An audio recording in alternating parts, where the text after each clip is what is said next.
La noche de difuntos me despertó a no sé qué hora, el doble de las campanas. Su tañido monótono y eterno me trajo a las mientes esta tradición que oí hace poco en Soria. Intenté dormir de nuevo. Imposible. Una vez aguijoneada, la imaginación es un caballo que se desboca y al que no sirve tirarle de la rienda. Por pasar el rato, me decidí a escribirla, como en efecto lo hice. Yo la oí en el mismo lugar en que acaeció, y la he escrito volviendo algunas veces la cabeza con miedo cuando sentía crujir los cristales de mi balcón, sacudidos por el aire frío de la noche. Sea de ello lo que quiera, ahí va, como el caballo de copas. ¡Atad a los perros! Haced la señal con las trompas para que se reúnan los cazadores y demos la vuelta a la ciudad. La noche se acerca, es día de todos los santos y estamos en el monte de las ánimas. ¿Tan pronto? Hacer otro día no dejará yo de concluir con este rebaño de lobos que las nieves de Moncayo han arrojado de sus madrigueras, pero hoy es imposible. Dentro de poco sonará la oración en los templarios, y las ánimas de los difuntos comenzarán a tañer su campana en la capilla del monte.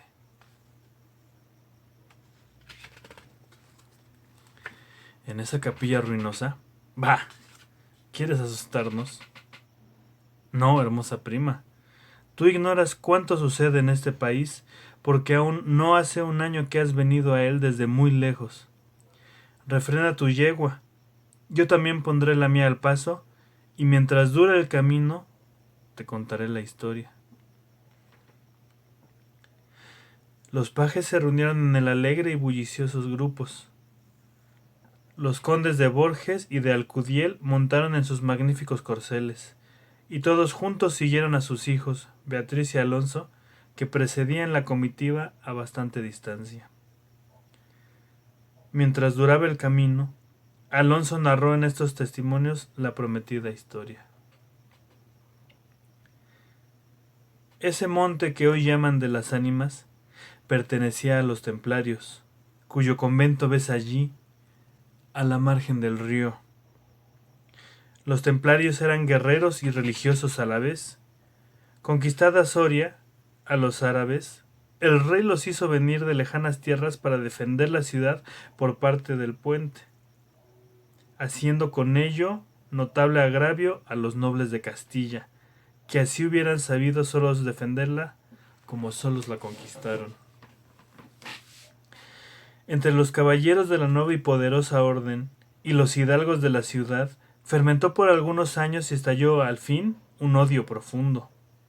Los primeros tenían acotado ese monte, donde reservaban casa abundante para satisfacer sus necesidades y contribuir a sus placeres.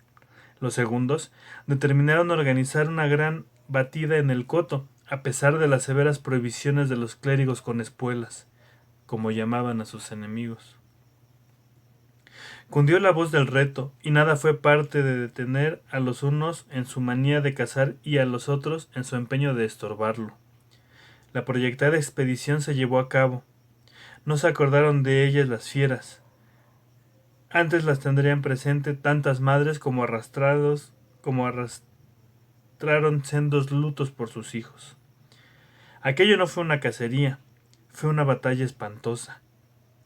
El monte quedó sembrado de cadáveres. Los lobos, a quienes se quiso exterminar, tuvieron un sangriento festín. Por último, intervino la autoridad del rey. El monte, maldita ocasión para tantas desgracias, se declaró abandonado, y la capilla de los religiosos, situada en el mismo monte, y en cuyo atrio se enterraron juntos amigos y enemigos, comenzó a arruinarse. Desde entonces se cuenta que, cuando llega la noche de difuntos, se oye doblar sola la campana de la capilla, y que las ánimas de los muertos, envueltas en jirones de sus sudarios, corren como en una cacería fantástica por entre las breñas y los zarzales. Los ciervos braman espantados, los lobos aúllan, las culebras dan horrorosos silbidos, y al otro día se han visto impresas en la nieve las huellas de los descarnados pies de los esqueletos. Por eso, en Soria le llamamos Monte de las Ánimas, y por eso he querido salir de él antes que cierre la noche. La relación de Alonso concluyó justamente cuando los dos jóvenes llegaban al extremo del puente que da paso a la ciudad por aquel lado. Allí esperaron al resto de la comitiva, la cual, después de incorporársele los dos jinetes, se perdió por entre las estrechas y oscuras calles de Soria. Los servidores acababan de levantar los manteles. La alta chimenea gótica del palacio de los condes de Alcudiel despedía un vivo resplandor, iluminando algunos grupos de damas y caballeros que alrededor de la lumbre conversaban familiarmente, y el viento azotaba los emplomados vidrios de las ojivas del salón. Solo dos personas parecían ajenas a la conversación general: Beatriz y Alonso. Beatriz seguía con los ojos absortos en un vago pensamiento, los caprichos de la llama. Alonso contemplaba el reflejo de la hoguera chispear en las azules pupilas de Beatriz. Ambos guardaban hacía rato un profundo silencio. Las dueñas referían, a propósito de la noche de difuntos, cuentos temerosos en que los espectros y los aparecidos representaban el principal papel, y las campanas de las iglesias de Soria doblaban a lo lejos con tañido monótono y triste. «Hermosa prima», exclamó al fin Alonso, rompiendo el largo silencio en que se encontraban. «Pronto vamos a separarnos, tal vez para siempre. Las áridas llanuras de Castilla, sus costumbres toscas y guerreras, sus costumbres sencillas y patriarcales, sé que no te gustan. Te he oído suspirar varias veces, acaso por algún galán de tu lejano señorío». Beatriz hizo un gesto de fría indiferencia. Todo su carácter de mujer se reveló en aquella desdeñosa contracción de sus delgados labios. «Tal vez por la pompa de la corte francesa, donde hasta aquí has vivido», se apresuró a añadir la joven. «De un modo o de otro presiento que no tardaré en perderte. Al separarnos, quisiera que llevases una memoria mía. ¿Te acuerdas cuando fuimos al templo a dar gracias a Dios por haberte devuelto la salud que vinisteis a buscar a esta tierra? El joyel que sujetaba la pluma de mi gorra cautivó su atención. Qué hermoso estaría sujetando su velo sobre tu oscura cabellera. Ya ha aprendido el de una desposada. Mi padre se lo regaló a la que me dio el ser, y ella lo llevó al altar. ¿Lo quieres?» «No sé en el tuyo», respondió la hermosa, «pero en mi país una prenda recibida compromete la voluntad. Solo en un día de ceremonia debe de aceptarse un presente de manos de un deudo, que aún puede ir a Roma sin volver con las manos vacías». El acento frío con que Beatriz pronunció estas palabras turbió un momento al joven, que después de serenarse dijo con tristeza: «Lo sé, prima, pero hoy se celebran todos los santos, y el tuyo entre todos. Hoy es día de ceremonias y presentes. ¿Quieres aceptar el mío?» Beatriz se mordió ligeramente los labios y extendió la mano para tomar la joya sin añadir palabra. Los dos jóvenes volvieron a quedarse en silencio y volvióse a oír la cascada de voz de las viejas que hablaban de brujas y de tragos, y el zumbido del aire que hacía crujir los vidrios de las ojivas, y el triste y monótono doblar de las campanas. Al cabo de algunos minutos, el interrumpido diálogo tornó a reanudarse de este modo: «Y antes que concluya el día de todos los santos, en que así como el tuyo se celebra el mío, y puedes, sin atar tu voluntad, dejarme un recuerdo, ¿no lo harás?», dijo él, clavando una mirada en la de su prima, que brilló como un relámpago, iluminada por un pensamiento diabólico. «¿Por qué no?», exclamó ésta, llevándose la mano al hombro derecho como para buscar alguna cosa entre los pliegues de su ancha manga de terciopelo bordado de oro.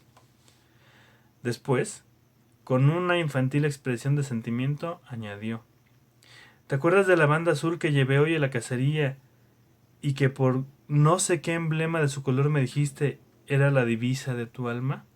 Sí. Pues esa banda azul se ha perdido. Se ha perdido y pensaba dejártela como un recuerdo. Se ha perdido. ¿Y dónde? Preguntó Alonso, incorporándose de su asiento y con una indescriptible expresión de terror y esperanzas. No sé. ¿En el monte acaso? ¿En el monte de las ánimas? Murmuró palideciendo y dejándose caer sobre el sitial. En el monte de las ánimas. Luego prosiguió, con voz entrecortada y sorda. Tú lo sabes, porque lo habrás oído 1000 veces en la ciudad. En toda Castilla me llaman el rey de los cazadores, no habiendo aún podido probar mis fuerzas en los combates, como mis ascendientes. He llevado a esta diversión imagen de la guerra, todas las ansias de mi juventud, todo el ardor hereditario en mi raza. La alfombra que pisan tus pies son despojos de fieras que han muerto por mi mano. Yo conozco sus guaridas y sus costumbres.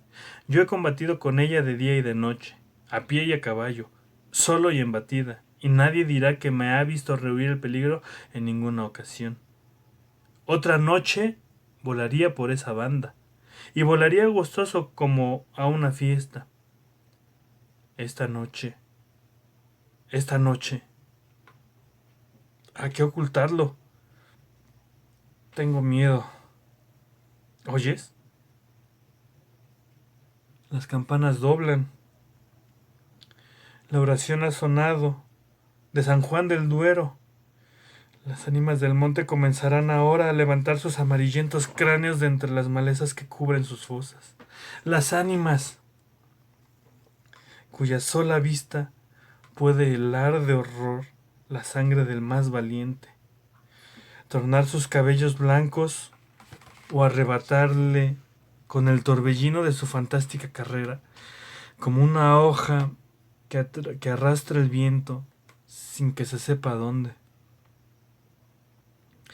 Mientras el joven hablaba, una sonrisa imperceptible se dibujó en los labios de Beatriz, que cuando hubo terminado, exclamó con un tono indiferente, y mientras atizaba el fuego del hogar, donde saltaba y crujía la leña arrojando chispas de 1000 colores: ¡Oh!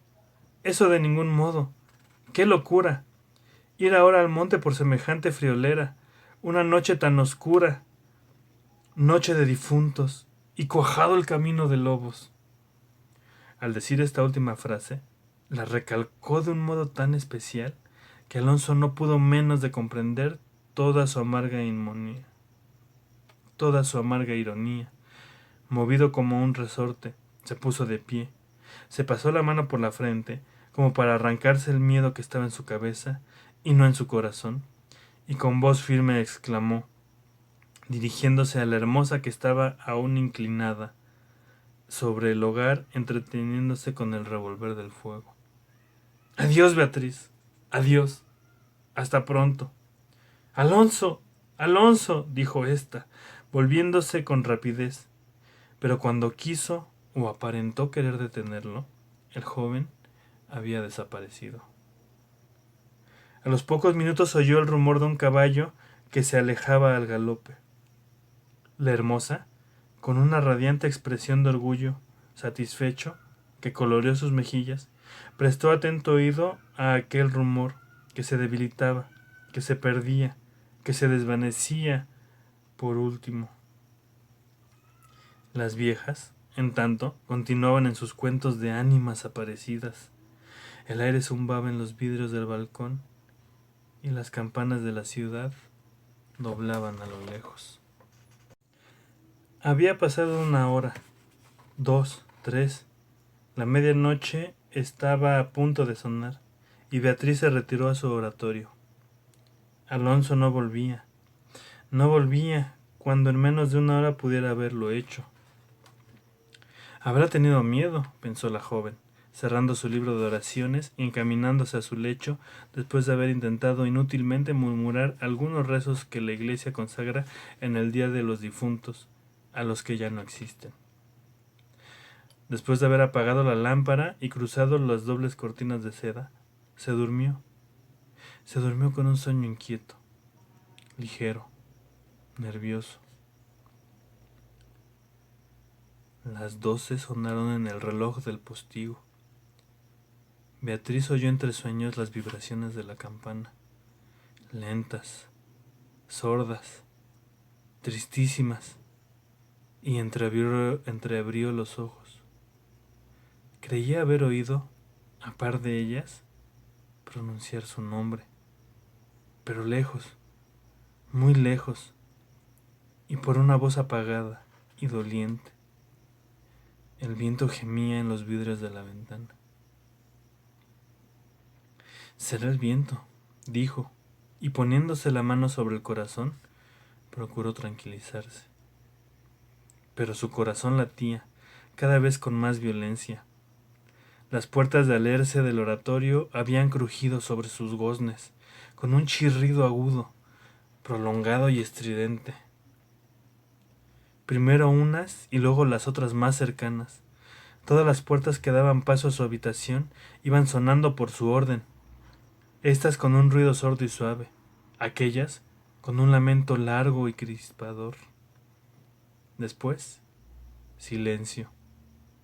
Un silencio lleno de rumores extraños, el silencio de la medianoche, con un murmullo monótono de agua distante, lejanos ladridos de perros, voces confusas, palabras ininteligibles, ecos de pasos que van y vienen, crujir de ropas que se arrastran, suspiros que se ahogan, respiraciones fatigosas que casi no se sienten, estremecimientos involuntarios que anuncian la presencia de algo que no se ve y cuya aproximación se nota, no obstante, en la oscuridad. Beatriz, inmóvil, temblorosa, adelantó la cabeza fuera de las cortinillas y escuchó un momento. Oía mil ruidos diversos. Se pasaba la mano por la frente. Tornaba a escuchar. Nada. Silencio. Veía con esa fosforescencia de la pupila, en la crisis nerviosa, como bultos que se movían en todas direcciones, y cuando dilatándose las fijaba en un punto, nada. Oscuridad. Las sombras impenetrables. ¡Bah!, exclamó, yendo a recostar su hermosa cabeza sobre la almohada de raso azul del lecho. ¿Soy yo tan miedosa como estas pobres gentes, cuyo corazón palpita de terror bajo una armadura al oír una conseja de aparecidos? Y cerrando los ojos, intentó dormir. Pero en vano había hecho un esfuerzo sobre sí misma. Pronto volvió a incorporarse más pálida, más inquieta, más aterrada. Ya no era una ilusión. Las colgaduras del brocado de la puerta habían rozado al separarse, y unas pisadas lentas sonaban sobre la alfombra. El rumor de aquellas pisadas era sordo, casi imperceptible, pero continuado, y a su compás se oía crujir una cosa como de madera o de hueso.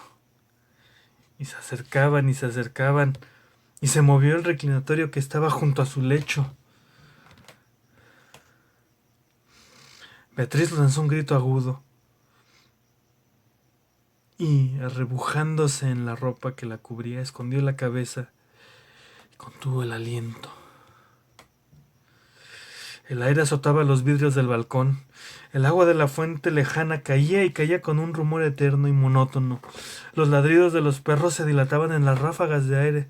En las campanas de la ciudad de Soria, unas cerca y otras distantes, doblaban tristemente por las ánimas de los difuntos. Así pasó 1 hora, 2, la noche, 1 siglo, porque la noche aquella pareció eterna a Beatriz. Al fin, despuntó la aurora. Vuelta de su temor, entreabrió los ojos a los primeros rayos de la luz. Después de una noche de insomnio y de terrores, es tan hermosa la luz clara y blanca del día. Separó las cortinas de seda del lecho y ya se disponía a reírse de sus temores pasados, cuando de repente un sudor frío recubrió su cuerpo. Sus ojos se desencajaron y una palidez mortal decoloró sus mejillas. Sobre el reclinatorio había visto, sangrienta y desgarrada, la banda azul que perdiera en el monte. La banda azul que fue a buscar a Alonso. Cuando sus servidores llegaron despavoridos a notificarle la muerte del primogénito de Alcuadiel, que a la mañana había aparecido devorado por los lobos entre las malezas del monte de las ánimas, la encontraron inmóvil, crispada, asida con ambas manos a una de las columnas de ébano del lecho, desencajados los ojos, entreabierta la boca, blancos los labios, rígidos los miembros, muerta, muerta de horror. Dicen que después de acaecido este suceso, un cazador extraviado que pasó la noche de difuntos sin poder salir del monte de las ánimas, y que el otro día, antes de morir, pudo contar lo que viera. Refirió horribles cosas. Entre otras, asegura que vio a los esqueletos de los antiguos templarios y de los nobles de Soria, enterrados en el atrio de la capilla, levantarse al punto de la oración, con un estrépito horrible, y caballeros sobre osamentas de corceles perseguir como a una fiera a una mujer hermosa, pálida y desmantelada que, con los pies desnudos y sangrientos, y lanzando gritos de horror, daba vueltas alrededor de la tumba de Alonso.